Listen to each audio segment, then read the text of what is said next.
ఇది పెద్దదాకా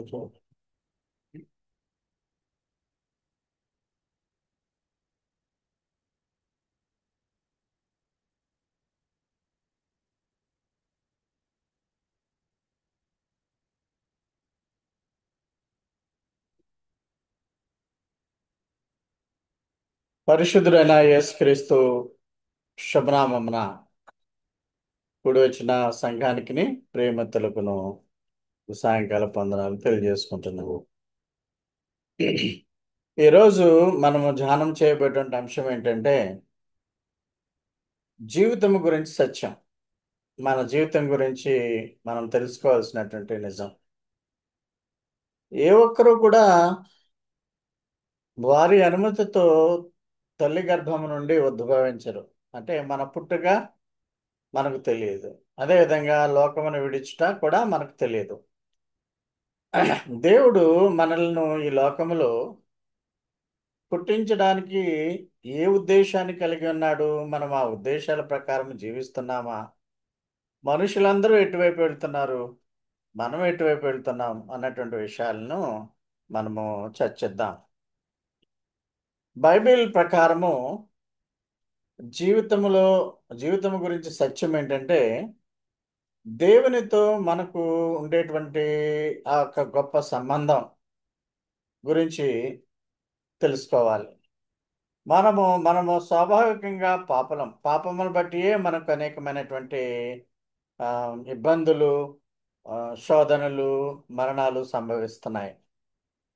అయితే పాపులైనటువంటి మనలను దేవుడు యేసుక్రీస్తు ద్వారా విమోచించినట్లుగా మనకు తెలుసు.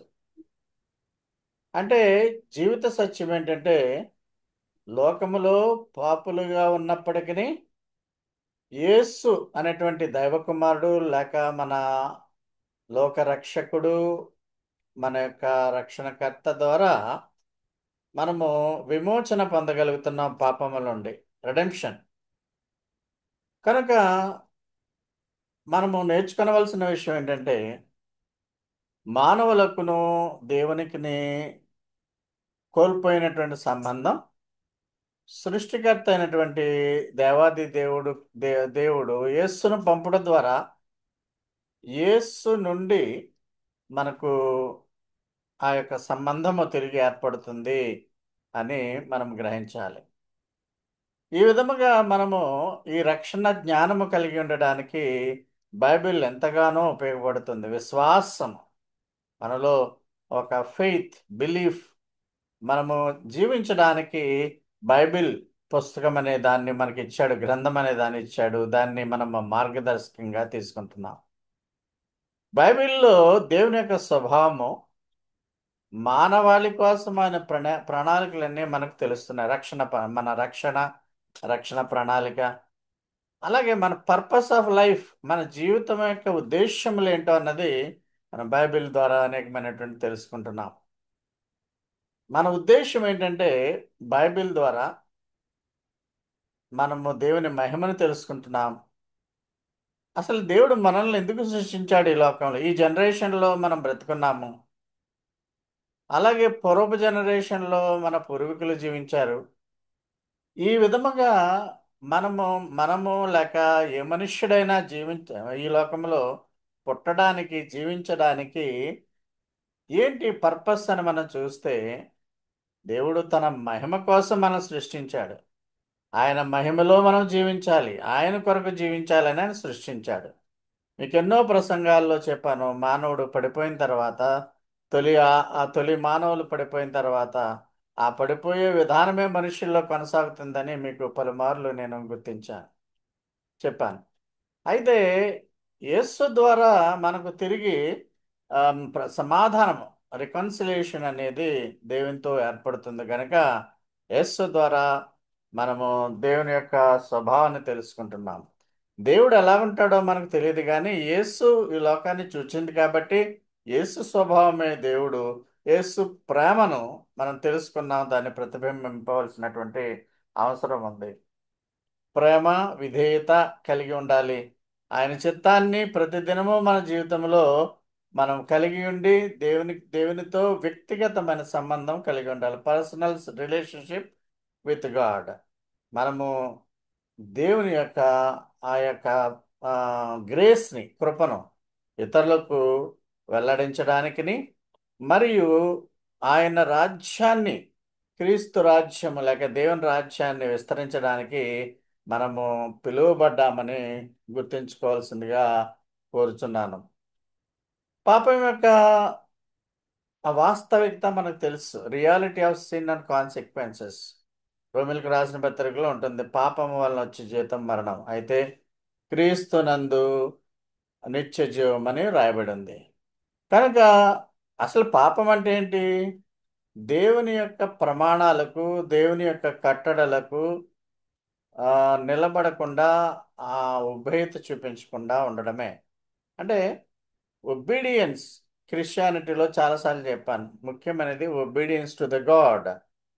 Obedience to the God's people. దేవుని ప్రజల పట్ల గౌరవము, విధేయత, దేవునితో విధేయత, క్రీస్తుకు విధేయత. విధేయత లేనివాడు క్రైస్తవుడిగా పిలవడానికి ఆ, ఆస్కారం లేదు. సో దేవునికి తిరుగుబాటు చేయడం వల్ల మొదటి నుంచి కూడా రెబెలియన్ కంటిన్యూ అవుతూనే ఉంది.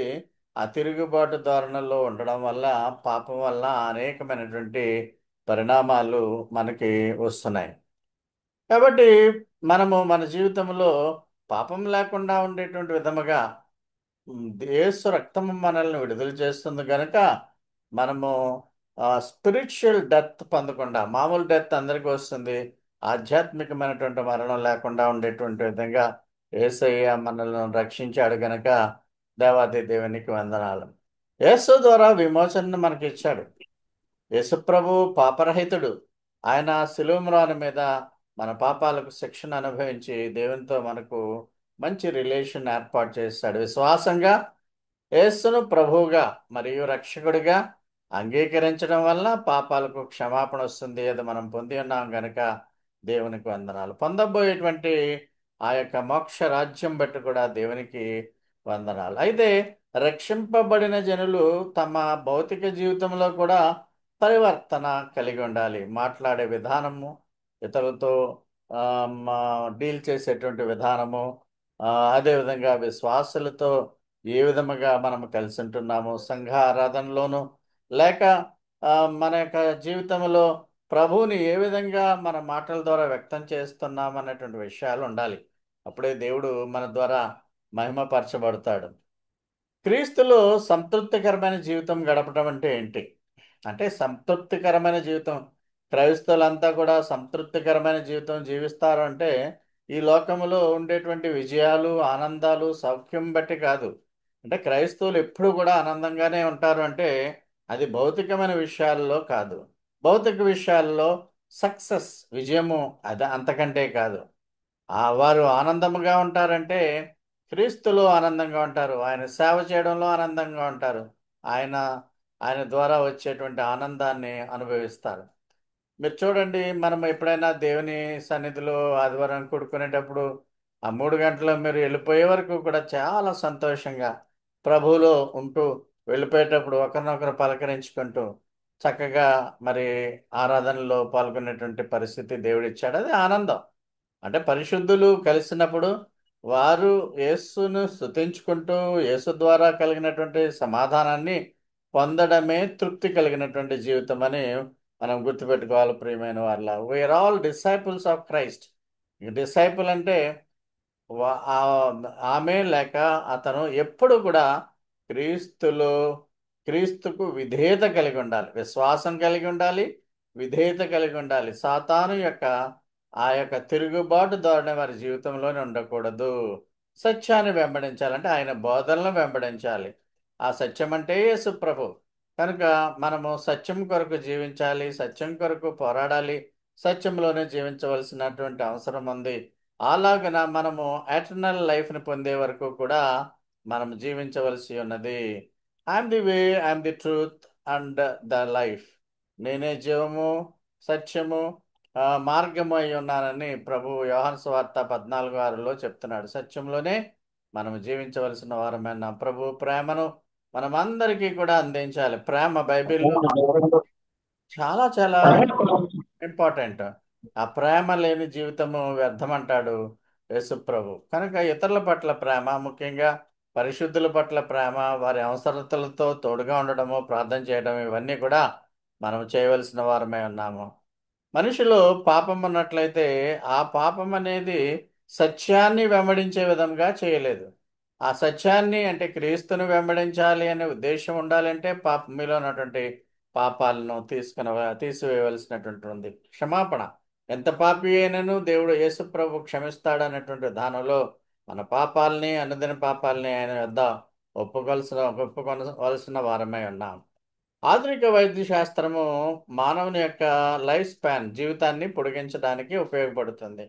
ఒకవేళ శరీరంలో అనారోగ్యం వచ్చినప్పటికీ బాగు చేసేటువంటి విధానము ఆధునిక వైద్య శాస్త్రానికి ఉంది. ఒకవేళ ఊపిరి ఆగిపోతే కూడా ఊపిరి మళ్ళా తిరిగి వాటిని ఆ, రిపేర్ చేసేటువంటి పద్ధతి ఉంది.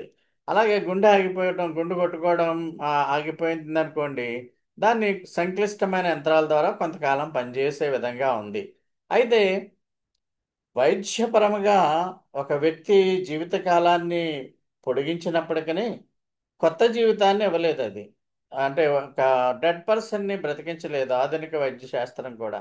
దేవుడు మాత్రమే ఈ యొక్క ఈ ఈ జీవితంలో మనము చనిపోయినప్పటికీ మరొక జీవితము, కొత్త జీవితాన్ని ఇవ్వగలడు. అది మెడికల్ సైన్స్ ప్రిడిక్ట్ చేయట్లేదు. బైబిల్ ఎలా చెప్తుంది? యేసుప్రభువు అందరికీ జీవాన్ని, ఊపిరిని, సమస్తాన్ని ఇస్తాడు అని అంటుంది.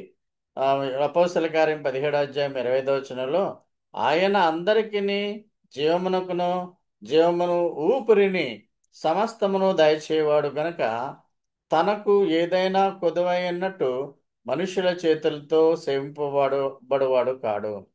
అంటే మనము స్పిరిచువల్ వర్షిప్ అనేది మనం చాలా కాలం నుంచి ప్రాక్టీస్ చేస్తున్నాం.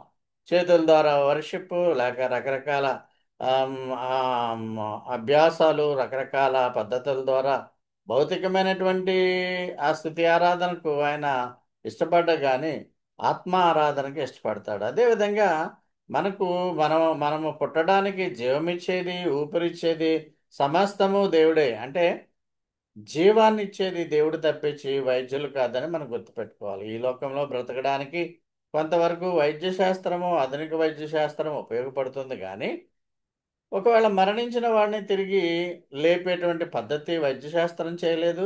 మరణించిన వాడు ఆ, పునరుద్ధానం చెంది పరలోకంలోనికి వెళ్ళేది కూడా వైద్య శాస్త్రం చేయలేదు. అంటే modern medical system only limited value for us. ఒకసారి నేను ఒక హాస్పిటల్కి వెళ్ళాను. ఏదో డ్యూటీల్లో ఉన్నప్పుడు ఆ, వెళ్ళాను. వెళ్ళినప్పుడు ఒక అమ్మాయి కాళ్ళు లేవు, చేతులు లేవు, మాట్లాడలేకపోతుంది. ఆ, చూపు కూడా లేదు. 24 గంటలు కూడా ఆమె కదలకుండా పడి అలాగే ఉన్నది. మాట్లాడలేకపోతుంది. ఆమె ఆలోచనలు తెలియదు. కానీ she living. She has a life of a kind. అంటే ఎవడు కూడా కళ్ళు లేకపోయినా, బాడీ సరిగ్గా సహకరించకపోయినా, చేతులు పనిచేయకపోయినా ఎవడో హఠాత్తుగా చనిపోవాలని కోరుకోడు. Life will go on. అలాగా ఈ ఈ యొక్క అమ్మాయి కూడా చూసినప్పుడు హృదయ విదారకం అయిపోయింది. అంటే ఇలాంటి వాళ్ళు కూడా బ్రతకడానికి తాపత్రయపడుతున్నారు అనేటువంటి విధానంలో దేవుడు ఆ ప్రాణాన్ని ఎంత గొప్పగా విలువైనదిగా వ్యక్తులకు ఇచ్చాడో. ఆ life is a special gift to the human beings అని నాకు అనిపించి కొంత బాధ కలిగింది. అయితే నిన్న మార్నింగ్ నేను ఆ, స్కూల్కి వెళ్తా ఉంటాను కదా. స్కూల్కి ఆ చర్చ్ కాంపౌండ్కి వెళ్ళి ఇంటికి బ్యాక్ అయిపోయాను లంచ్ టైంలో. అయితే ఒక హృదయ విదారకమైనటువంటి వ్యక్తిని నేను రోడ్డు మీద పడి ఉండడం చూశాను. భోంచేసేసాక కూడా నాకు ఆ యొక్క స్త్రీ గుర్తొస్తుంది. అప్పుడు వెంటనే గిఫ్ట్కి ఫోన్ చేసి ఒక ఒక ఫోటో తీరా, ఒక వీడియో కూడా తీయి అని చెప్పడం జరిగింది. అంటే ఇలాంటి ప్రజలు కూడా బ్రతకడానికి ఆశపడుతున్నారు. అందరూ సావు కోరుకోవట్లేదు అనే విధానంలో మనం ఆలోచించి మనం జీవించేటప్పుడు దేవునికి అమూల్యమైనటువంటి విధానంలో మా దేవుని కొరకు అమూల్యమైన జీవితాలు జీవించాలనేటువంటి విధానంలో ఈ యొక్క సంఘటన మీకు చెప్తున్నాను. అంత కొంత ఏమన్నా ఒక 10-20 రూపాయలు ఇవ్వరా, ఒక ప్లేట్ మీల్స్ ఇవ్వు మన హాస్టల్లో అని చెప్పాను. అయితే వాడు భయపడిపోయి ఒకవేళ ఇది మంచిది కాదేమో, ఒక మ్యాడ్ ఉమెన్ ఏమో అనుకుని తన ఆ పని చేయలేకపోయాడు అనుకున్నాను. She also has a life of that kind. చూడండి, ఇది మన చర్చ్ ముందు ఈ స్త్రీ పడుకుని ఉంది. ఆమ్, తనకున్నటువంటి ఆస్తి రెండు సంచులు, గోనె సంచులు లాంటివి. ఈమె ఒకానొకప్పుడు బాగా బ్రతికున్నటువంటి స్త్రీగానే ఉంది. జుట్టు ఇంకా మరీ బ్లాక్ అయిపోలేదు కానీ, మరీ వైట్ అయిపోలేదు కానీ బ్లాక్గానే ఉంది. So her sofa come bed, her sponge bed is road by the side of road at the edge of drainage. మన చర్చ్ ముందనమాట. ఈ రెండు ఈ సంచుల్ని కూడా ఆమె కాపాడుకుంటూ ఆ విధంగా జీవిస్తూ పడుకుని ఉంది. మరి ఇలాంటి వాళ్ళ జీవితాన్ని కూడా మనం ఒకసారి అవ్వాల్సిన అవసరం ఉంది. దేవుడు ఈ యొక్క వ్యక్తులను మరి ఆ విధంగా ఉంచాడు అంటే అవి మనము గ్రహించుకొని దేవుని యందు భయభక్తులు ఇంకనూ దేవుడు మనల్ని ఎంత శ్రేష్టంగా జీవించాడు అన్న విధానంలో మనము ఉండవలసిన వారమై ఉన్నాము. So these are this type of things we will observe in every day life. జీవితం ఆ విధంగా ఎప్పుడూ కూడా కొనసాగుతూనే ఉంటుంది. జీవితం ప్రతి మనిషికి కూడా కొనసాగే విధంగానే ఉంటుందని మనం గ్రహించాలి. సో ఆహారం లేకపోయినా, వసతులు లేకపోయినా, కాళ్ళు చేతులు పనిచేయకపోయినా మనిషికి జీవించాలన్న ఆశ ఉంటుంది. ఆ ఆశ నిరంతరము కొనసాగుతూనే ఉంటుంది చనిపోయే వరకు. కాబట్టి ప్రియులారా, మన జీవితంలో మనం నేర్చుకోవాల్సినటువంటి విషయం ఏంటంటే, డబ్బున్న వాళ్ళు ఆనందిస్తూ ఉంటారు, టూర్స్కి వెళ్తారు, మంచి మంచి ప్లేసెస్కి వెళ్తారు, ఎంజాయ్ చేస్తారు, మంచి కంఫర్ట్ లైఫ్ ఉంటుంది, వాళ్ళు జీవిస్తున్నారు. అయితే ఇలాంటి స్త్రీ, ఇలాంటి వారు కూడా మరి ఈ విధముగా రోడ్డు మీద జీవించడం అనేది కూడా మనం చూస్తున్నాం. అలాగని వీళ్ళు కర్సడ్ పీపుల్ అని మనం అనుకోకూడదు. వాళ్ళ పరిస్థితులు అలా కనిపించాయి. ఒకవేళ మంచి స్థితిలో ఉన్నప్పటికీ తల్లిదండ్రులు వృద్ధాప్యానికి వచ్చేటప్పుడు మనం ఇంకా యూస్లెస్ అని బయటికి తోసేస్తూ ఉంటారు, పిల్లల ఆస్తులన్నీ రాయించేసుకుని. ఆ విధముగా కూడా అయ్యి ఉండొచ్చునేమో, మనకు తెలీదు. ఒకప్పుడు మంచి యవ్వనంలో ఉన్నప్పుడు మంచి మంచి స్త్రీగా ఈమె ఉండవచ్చును, ఒక బ్యూటిఫుల్ లేడీగా ఉండవచ్చును. వృద్ధాప్యం కనుక ఎవరికి అవసరం లేదు కనుక బయటికి గంటేసేటువంటి పరిస్థితి ఉన్నది ప్రియమైన వాళ్ళారా. కాబట్టి డబ్బున్నవాడు జీవిస్తూ ఉంటాడు, డబ్బు లేనివాడు కూడా జీవిస్తానే ఉంటాడు. కనుక మనం గుర్తుపెట్టుకోవాల్సింది ఏంటంటే, ఆందోళన, విసుగు, భయము, అనారోగ్యం, పేదరికం ఎప్పుడూ మానవులతో పాటు ఉంటూనే ఉంటుంది. అయితే విశ్వాసులు మరి ప్రభువులో ఆనందించాలి. విశ్వాసులు ప్రభువులో నిరీక్షణ కలిగి ఉండాలి.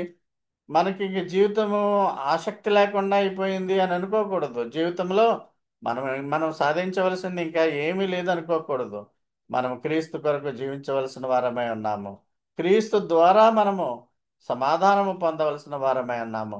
యశుప్రభు అంటాడు, "ఆ, నేను ఆ జీవమనిచ్చుటకు సమృద్ధి కలుగుటకు నేను వచ్చి తినని" యేసు చెప్పాడు, యోహాను 10:10.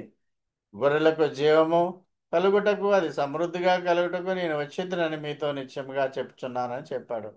యేసు ద్వారా దేవుని యొక్క ఆయన ప్రేమను తెలుసుకునుట, దేవునిని మనం ప్రేమించుట, యేసుని ప్రేమిస్తేనే దేవుని ప్రేమించినట్లేక అదే విధముగా ఆయనను సేవించటము అనేది ఈ జీవితం యొక్క ముఖ్య ఉద్దేశం అని మనం గమనించాలి ప్రియమైన వాళ్ళారా.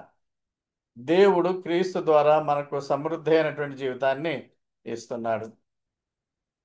చాలామంది విదేశాల్లో ఆధునిక శాస్త్రం పట్ల మంచి అపారమైనటువంటి జ్ఞానము కలిగి ఉన్నవారు చనిపోయిన తర్వాత వాళ్ళ యొక్క బాడీస్ని డీప్ ఫ్రిడ్జ్లో కుళ్ళిపోకుండా పెట్టమని అర్థిస్తూ ఉంటారట.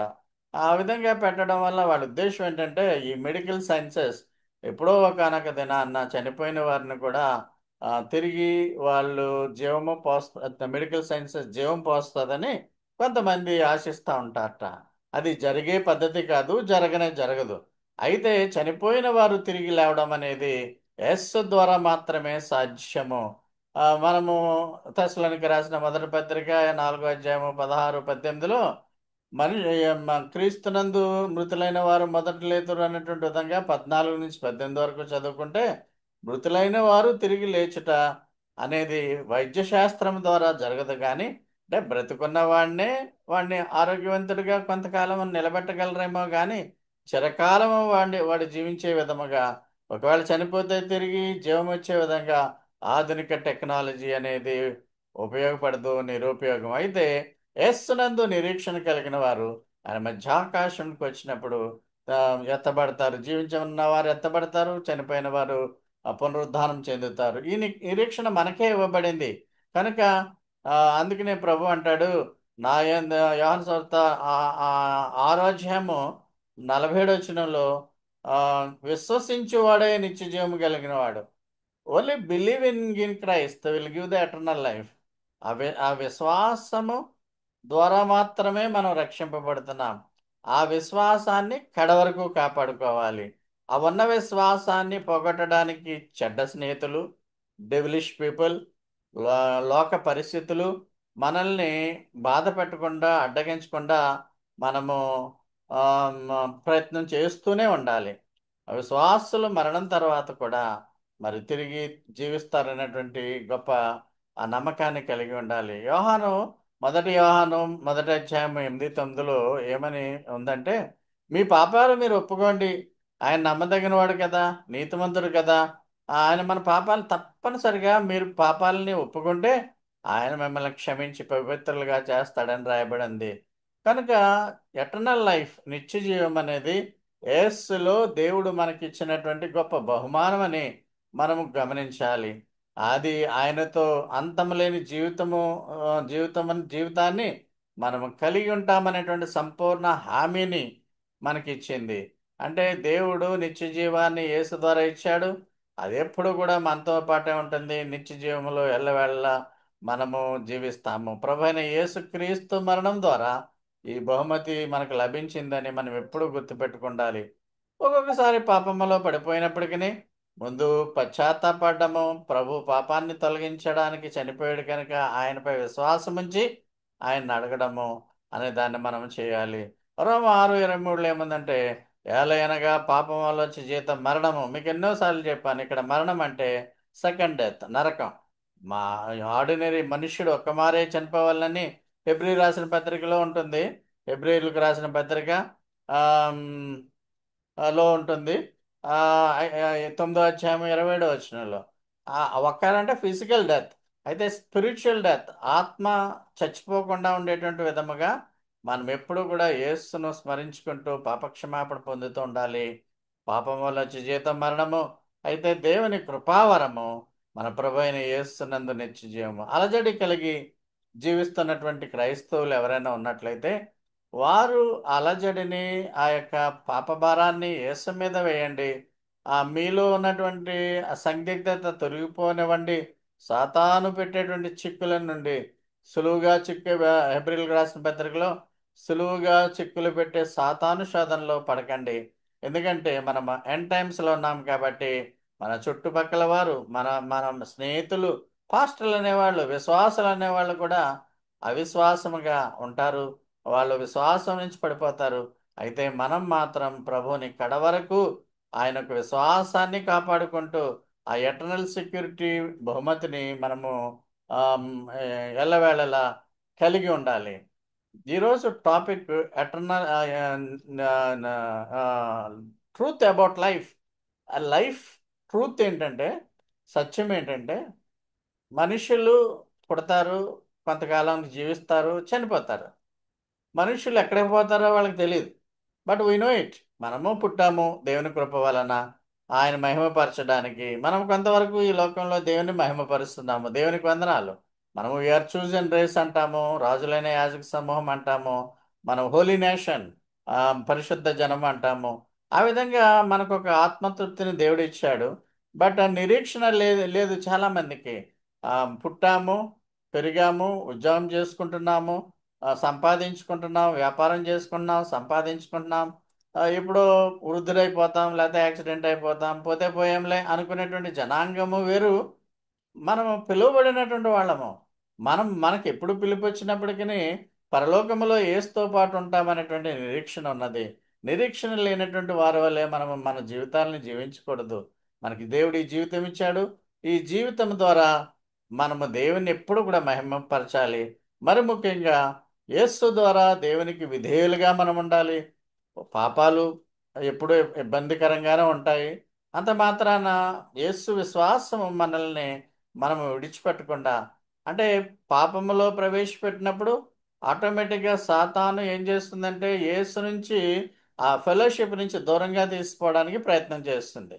విశ్వాసంలో పడిపోయామంటే అర్థం ఏంటంటే devil is dragging you out of the range of Jesus Christ. యేసు ద్వారా వచ్చినటువంటి రక్షణ మనము కడవరకును కొనసాగించాలి. ఆ ఎటర్నిటీలోకి వెళ్ళే పర్యంతము కొనసాగించాలి. ఆ ఎటర్నిటీ మన పనులలో వచ్చింది కాదు, నిత్య జీవము యేసు వలన మాత్రమే వచ్చింది. అది యేసు శిలువ మీద తన విలువైన రక్తాన్ని కార్చి మనకు ఆ యొక్క గిఫ్ట్, ఎటర్నల్ లైఫ్, నిత్య జీవం అనే గిఫ్ట్ని ఇచ్చాడు. ఈ లోకంలో ఎంతకాలము జీవించాము, ఎంతకాలము బ్రతుకుతున్నాము, ఎంతకాలం సుఖంగా ఉన్నామో అన్న దానికంటే పరలోకంలో మనకు దేవుడు స్థానం ఇచ్చాడంటే గొప్ప నిరీక్షణ కలిగి ఉండాలి. అదే జీవిత సత్యం అని మీకు తెలియజేస్తున్నాను. God bless you all for the glory of the God.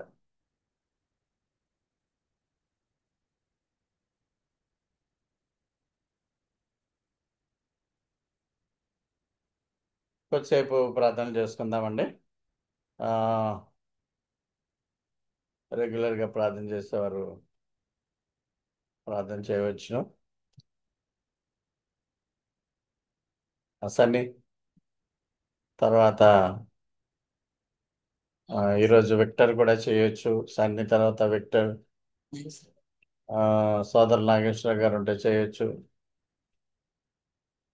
Tadepalligudem pastor గారు నోవా గారు ఉన్నారు, చేయొచ్చు.